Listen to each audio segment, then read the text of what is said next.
Live. I'll just go see at the event.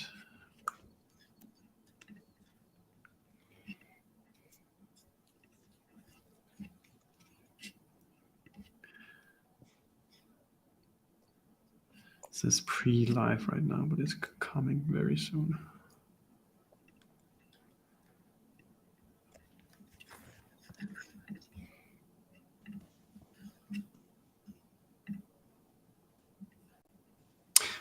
Now I can see myself and I can see you.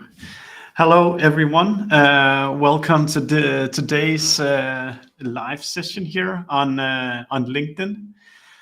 I'm super honored to have this guest here today. Who is you, Andrew, CMO at Paddle? I think there's not a lot of SaaS companies that are not aware about Paddle and how well you guys have been doing the last couple of years. So super interested in digging into your everyday world and particularly this topic, which I think all of us in marketing are constantly having to battle, which is, should we invest in brand stuff? Should we try to increase the short-term demand, which the salespeople are screaming for? And how do we explain this to our CEOs, where to spend the time?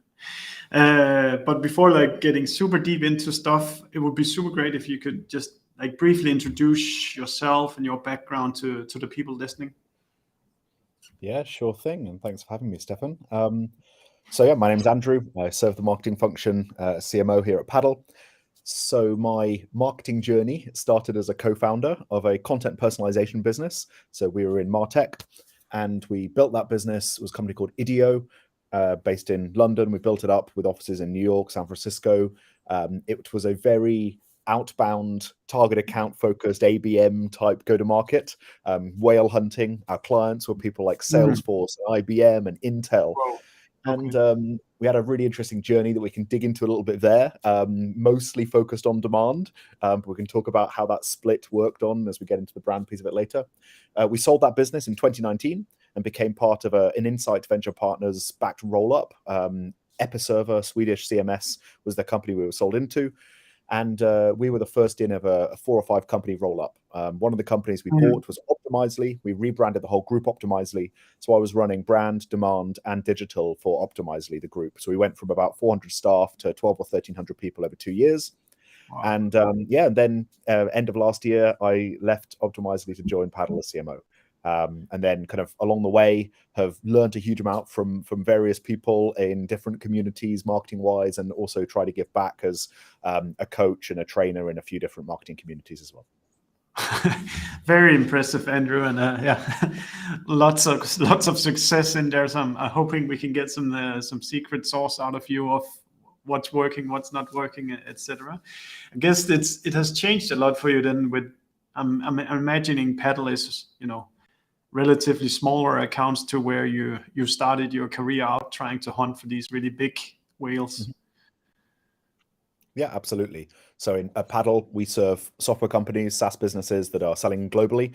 So they're mostly product-led businesses. So they've got a checkout on their site, and they're needing to serve these, hundreds of territories or tens of territories globally in order to get their customer base, normally at a lower price point. And yes, they're normally smaller businesses, although we serve anyone from that first dollar revenue up to some pretty substantial businesses doing, hundreds of millions of ARR. But yeah, the average deal size, the average customer we're serving, the size of the average customer is certainly a lot smaller than it was at IDEO, where it was these absolute monstrous, Fortune 100 businesses. Yeah, and I may imagine you must also be doing several different marketing tactics at the same time, trying to both address the long tail of the very small businesses to the very chunky big ones as well. Absolutely. And so we've got the whole range. We've got our own kind of product-led motion where people can self-serve and sign up for Paddle and start using it after going through our risk processes. And then, yes, we've got a more outbound target account type process to go after what we call strategic accounts. Although in most people's nomenclature, they're certainly still probably more mid-market sized, but they're big for us. And we play a really fundamental role in those businesses because we're their entire payments infrastructure. And so it's a really big purchase decision. So, even if it's a 50 million revenue business or 20 million revenue business, putting Paddle in place at that stage is certainly something that is a high consideration purchase, and they need to believe in us and our company and our brand just as much as they need to understand what the sales rep is telling them. Yeah, 100%. And yeah, for you guys who are listening in on this talk, just treat it as you are part of the conversation. So if Andrew says something, if I say something, just ask questions. If you're interested, dig deeper. Feel free to interrupt us, and we'll pull up the questions as they come along.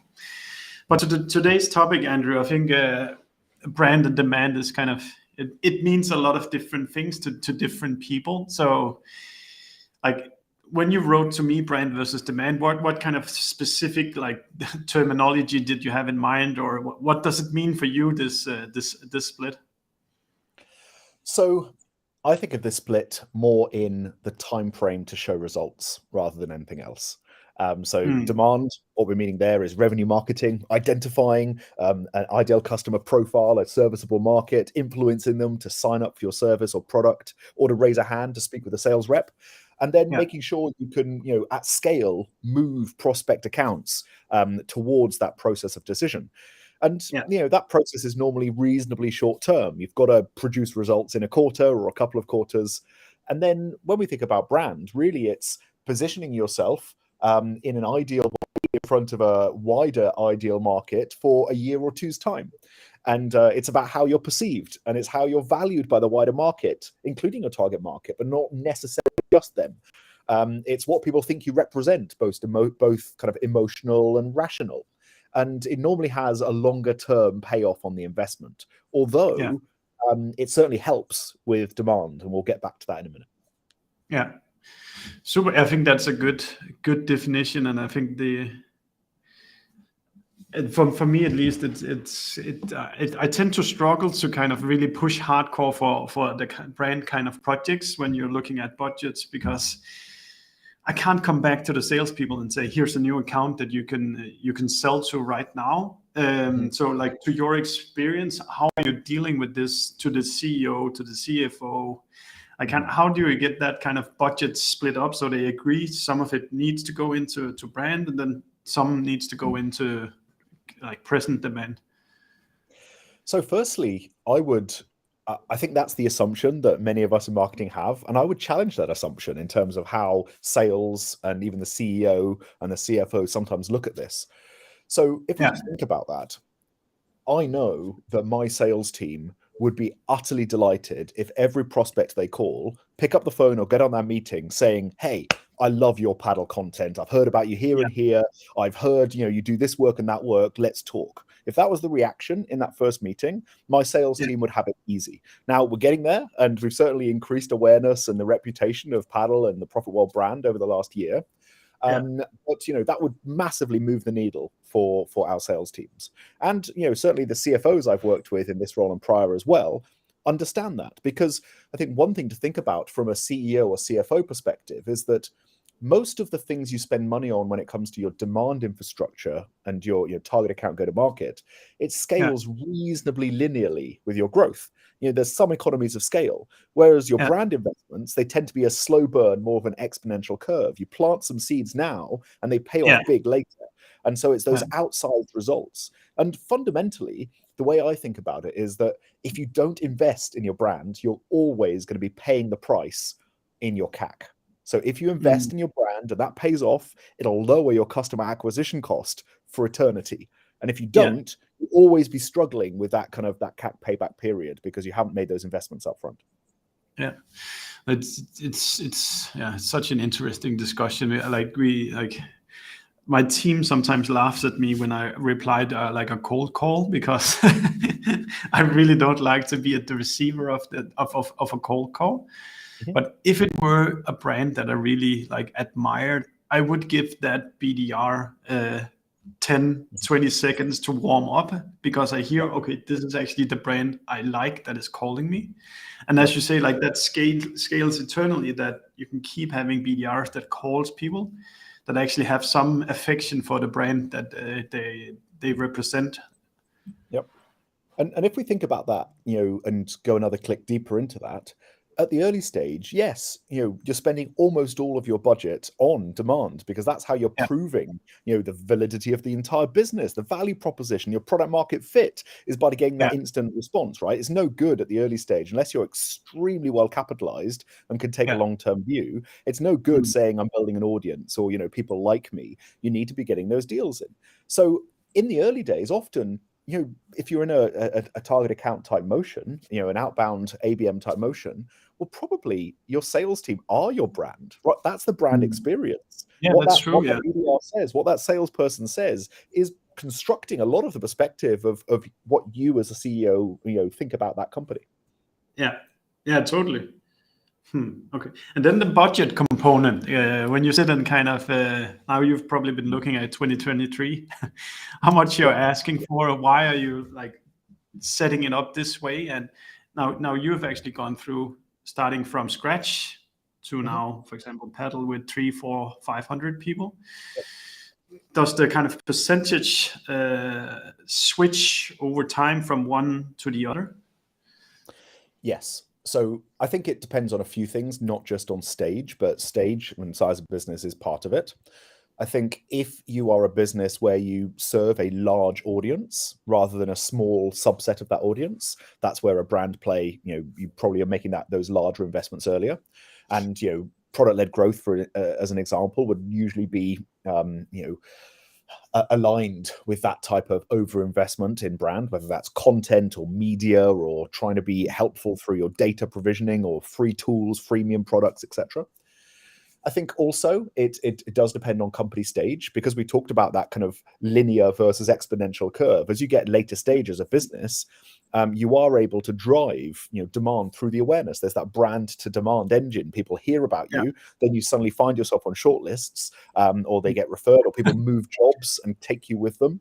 And there's that drag into a whole bunch of deals, which the businesses that if you think of ServiceNow and SAP and these very scaled software enterprises, Salesforce, they've built such strong brands that actually the demand engine is only doing a piece of the work because they're being carried into many, many boardrooms off the strength of that. So yeah, I think stage of business does make a difference. And certainly now at Paddle, I can spend more on brand than I did at IDEO, where we were, going from 0 employees up to probably about 60 when we sold. And so I do think stage makes a difference, but it's not the only thing. Yeah. And kind of one of the questions I always ask myself is then how do I then build the narrative kind of how does this connect to revenue? How do I connect this to the pipeline that we're going to produce at some point? So is there any kind of, maybe what are some of the brand, you can say, projects that you guys have been running either this year or are going to run next year, and kind of what is the narrative of why are you guys doing these things? Yeah. So, and I realized I didn't even answer your prior question on the kind of the rough split. So let me do that as part of this. Okay, So, at our stage, when I'm thinking about rough splits, we're probably thinking about 60% sitting in the demand function. Those more, demand generation, feeding our BDR team, feeding our sales team, probably about 30% sitting in the brand teams, and then probably 10% or so for tooling. And certainly at an earlier stage, when I was at IDEO, it was probably more kind of 80-20 or 80-10-10. And we can talk about kind of what were those shifts and in the early days at IDEO, what we invested in that I would class as brand. Where we are at Paddle, I think about a few things. And let's talk about the justification as well as some of those actual tactics. Yeah. Let's just go back to what we're trying to do as marketers. We've identified a target market. Now we want that target market to go through whatever funnel or waterfall or cycle you've defined in your business, whether it's complete BS or not, there's some process we're trying to walk people through and measure them against, right? So whether you're saying it's interest and then, awareness, then interest, then there's some decision and some action, whether it's top of funnel, middle funnel, bottom funnel. You're trying to move people from not knowing anything about your business to knowing you, to being somewhat positive towards you and understanding your proposition, to actually being actively engaged in some kind of buying cycle, to then purchasing you and then hopefully referring you and actually buying more of your product over time. And so if we think about that marketing process, we understand there's a target market. We've got to define a message that matters. And then we've got to use a range of tactics and channels to reach that target market with that message, and then have some measurement framework for how we're moving them towards that commercial end goal. Yeah. So in that framework, I think brand's got a lot to play here. And there's kind of a couple of things that I think are really important. The first one is that a lot of that top of funnel, the activity that isn't related to your brand, your product, isn't related to kind of features and functions. That often sits within awareness that this brand exists. Awareness that this brand exists. How are we being helpful? How are we solving the problems of that end user before they ever see who we are and what we do as a company? Yeah. And so I think that's one way to think about it. And then secondly, it's making sure that every experience is a quality experience. Because if it is, then that's how you build trust. That's how you build reputation. And those conversion rates through that funnel start to increase.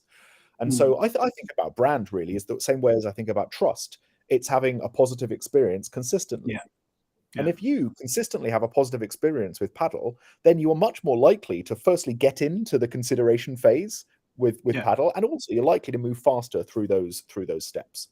And so I think those are the two main justifications are how can we increase the pool of our target accounts that are engaging with us as a business, not our product proposition, not our pricing page, but they're engaging with our podcast. They're listening to this LinkedIn Live with yourself from Dream Data.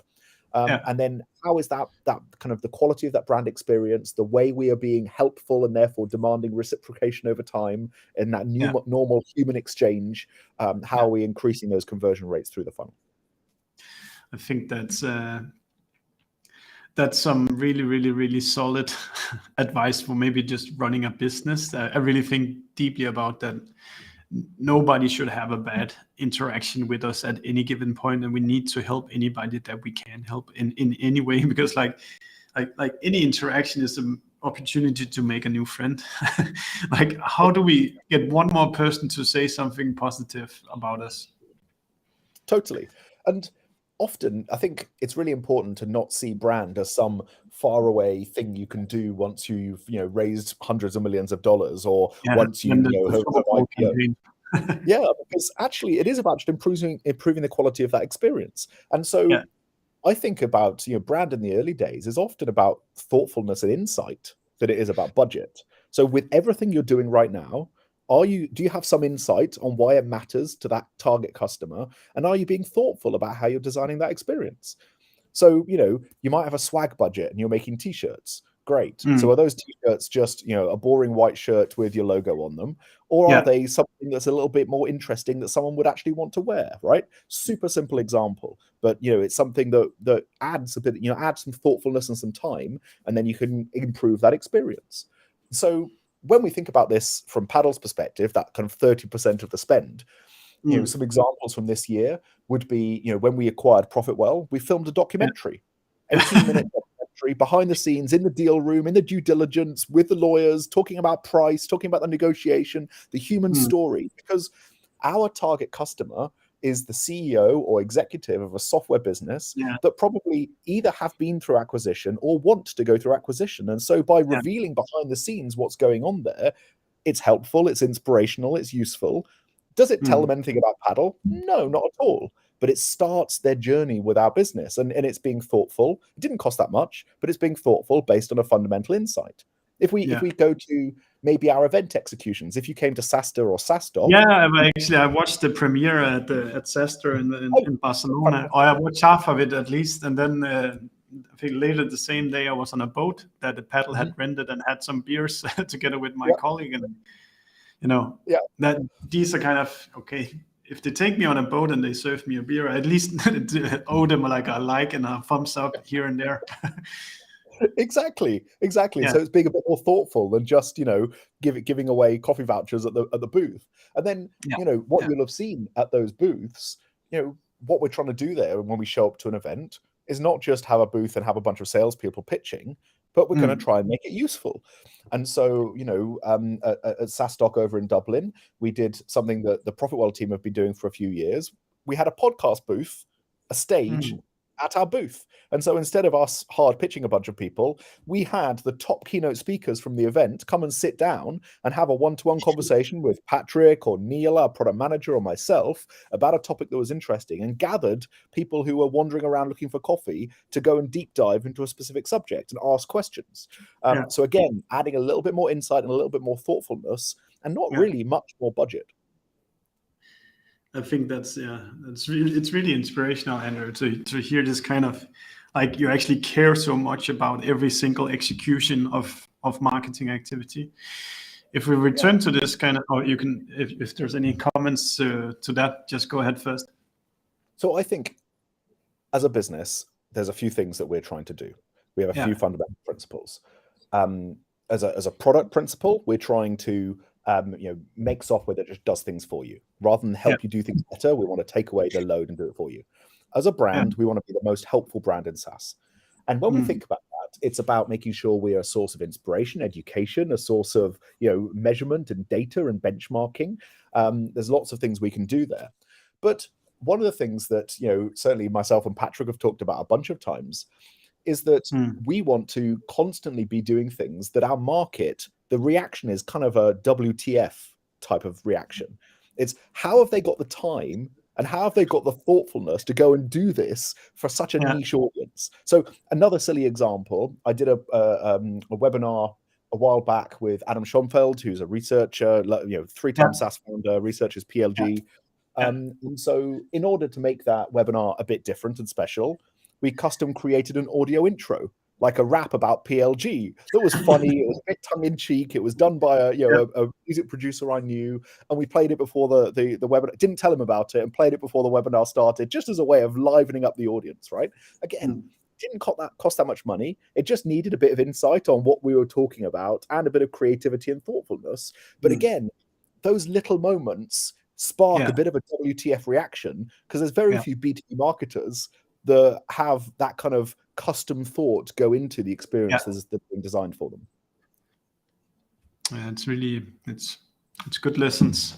Kind of, if we go into the kind of the versus then, and you said like maybe your budget is going to be like 60% on the demand side for next year. So then there's the kind of, what is the kind of we've already talked a little bit about it, but what is kind of the counter argument for us marketers having to spend like 60% of the budget driving new demand for our sales teams?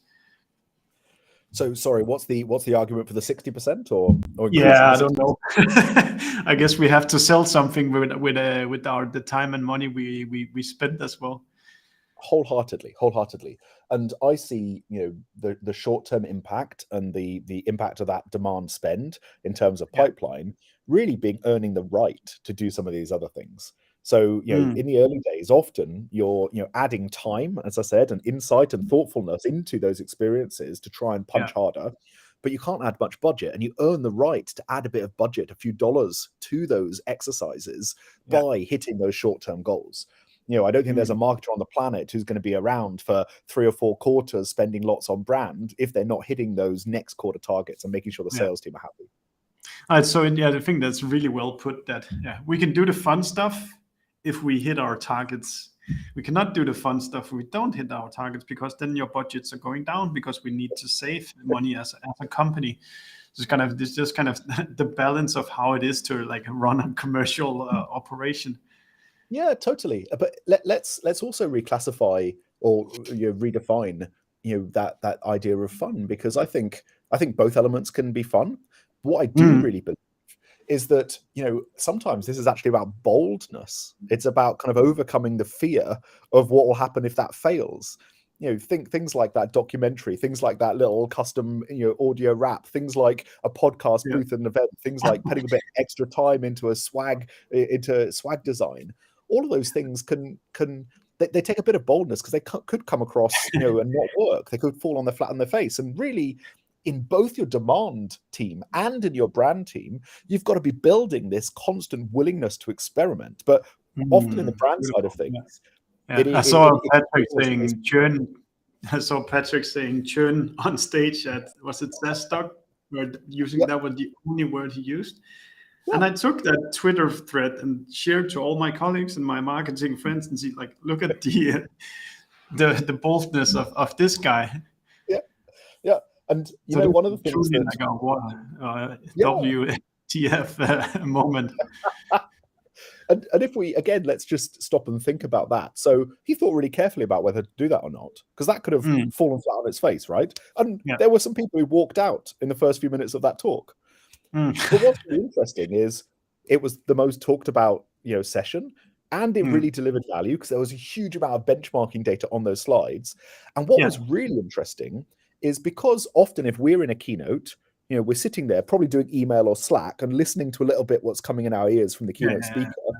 When the person on stage is not giving any value at all from their mouth, suddenly everybody in the entire room has to be looking at the slides, and there's a single track of devoted attention to what's coming up on every single slide. And we saw that through the entire session. That's super interesting. If we open kind of the demand bucket at Paddle for kind of the next year, then kind of what are the kind of the pillars there that is going to keep your sales team busy? Yeah. So within our demand function, we have the BDRs within our demand function, and then we have. Okay, do they just like organizational? Do they report into you then the BDRs? Interesting. Okay. Yeah, absolutely. And so, I think, there's lots of good reasons why they can report somewhere else or they can report into marketing. I think a couple of things are really important for me in that decision. Number one, that their primary promotion path is into sales regardless. I've got fantastic BDRs who have ended up in field marketing or go-to-market strategy or other areas, but predominantly most of them are looking for an account exec role. And so it's making sure that they know that that's always the obvious promotion path if they do well. The second thing is that I love having BDRs in marketing because it means that everybody in the whole marketing function understands that the output of their work in the quarter is producing a number of opportunities with a pipeline dollar value. And if that sits across their sales, it's too easy for marketing to focus on much softer metrics. And so I really like having that revenue component within marketing. We think about demand in terms of our BDR team, and then our demand team, which is really running email and paid, so campaigns that are primarily distributed via those two channels. And then thirdly, our field marketing, so pop-up events, dinners, drinks, whether virtual or physical around the world. So those are really the three components of our demand team. Yeah. And then what does that summarize of the total demand, or like the total opportunities that Paddle need? Does that come from your unit then, or is there like a separate, I don't know, sales unit or something like that will create some of the other opportunities? Absolutely. So our sales team are sourcing some of those opportunities themselves. And so they're doing their own prospecting. They're working hand in hand, in a very normal fashion with their BDRs in pairs, but they're also sourcing their own opportunities. But yes, I want marketing, really, that DG function is taking the burden of opening up a bunch of opportunities for sales reps and with sales reps, and then is also running these kind of one to few or one to many events. So whether that's a physical event, a virtual event, using our newsletter, using paid social and search in order to get people raising their hands to say they want to talk to a rep. That's going to be the focus of that DG team. Nice. And then for you guys listening, like we've promised Andrew, he can go pick up his kids within time scope. So like if you do have questions for Andrew, now is the time to type them in. We've got a question here from Sander saying, would the brand impact on CAC be a leap of faith argument towards the C-suite? Yeah, perfect. So would the brand impact on CAC be a leap of faith argument towards the C-suite, or could it be backed up by data? Yeah. So I think there's one bit of intuition and two bits of data I'd think about here. So the intuitive piece of this is, is this going to improve the experience, either the number of experiences top of funnel or the experience that drives conversion? So that's an intuitive piece. And then there's two bits of data you can actually measure there. Number one, it's benchmarking against other companies. What are other companies spending on these type of campaigns, programs, exercises? And then secondly, it's do we think that has some likelihood of actually improving any one of those conversion points by a certain number of percentage points. And so those would be the three things I think about. Like intuitively, is this the right thing to do because it's going to give a better experience? And then what do we estimate that experience means for our either top of funnel or conversion rates? And thirdly, benchmarking data that we can measure against. Cool. I guess it also comes down to what is the history of this company? Do we believe in marketing? Does the CEO, CFO believe in these things working? I've definitely known some people in my network where I know they're great marketers, but it just doesn't work out because they've been like historically they've been sales driven, and then marketing is not like a driver of pipeline or revenue and of that sort. Yep. And when we're thinking about that marketing and sales kind of partnership, it's also just really important to understand where your CEO sits on that partnership too. And many great product-focused CEOs really do have a strong affinity for marketing because they can understand, particularly perhaps in a more product-led world, how interlinked quality marketing, brand building is with the success of the product. Yeah, like I consistently say that like the quickest way to improve the marketing ROI is to become best friends with the salespeople. But because at the end of the day, as you say, what we are to do is produce opportunities, and then it's the salespeople who gets the contract signed. So if they don't like the demand that you produce, then all the money you spend, if they don't pick up the phone, send emails, etc., are, if not wasted, then at least not utilized to what it could be.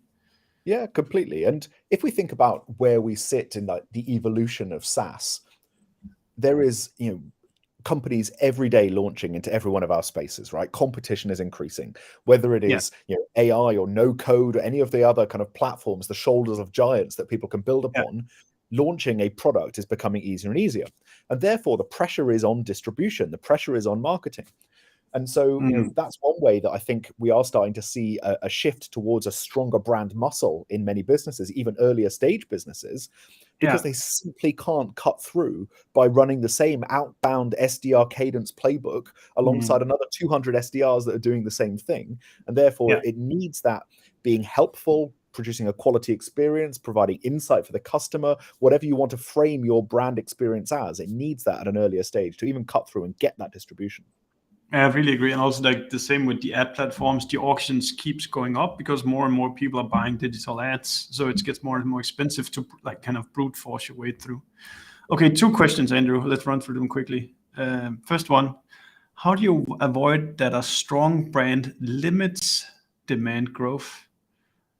It comes a little bit counterintuitive that it would limit it, but I don't know how you interpret it.